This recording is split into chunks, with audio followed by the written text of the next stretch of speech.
मुस्लिमा का एक बड़ा तबका बदकारी के दलदल के अंदर और कारे मसल्लत के अंदर फंसा हुआ है और दलदल के अंदर गिरा हुआ। मेरे भाइयों, हर एक आदमी मुसलमान से परेशान है। हर एक आदमी कहता है कि शादी की खुराफात ने हमारी जान ले ली, हमें परेशान कर दिया। मगर जब बारी खुद की आती है तो रस्म रिवाज में किसी से पीछा रहना बिल्कुल नहीं चाहता, आगे जाना चाहता।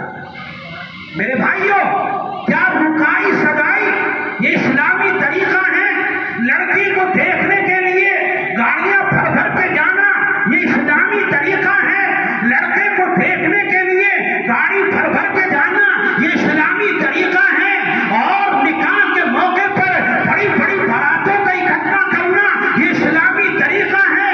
जहेज के लिए दलाली करना, जहेज का मुतालबा करना ये इस्लामी तरीका है?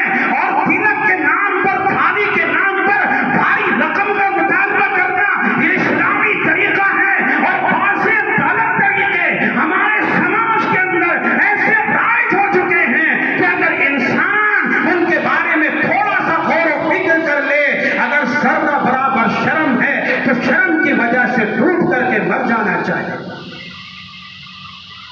ऊंची नाक वाले, बड़े खानदान वाले, मगर हाल क्या है? जवान बच्चियां हमारी सलामी के मौके पर क्या उल्लड़बाजियां करते हैं और वो बच्चे के साथ में जाने वाले ओबाश और बदमाश किस्म के लड़के जो सलामी के नाम पर लड़कियों के रूबरू होते हैं। कौन सी खुराफात ऐसी है, कौन सी बदतहजीबी ऐसी है जो नौजवान बच्चे और बच्चियां आपस में नहीं करते, फोश मजाक करते हैं?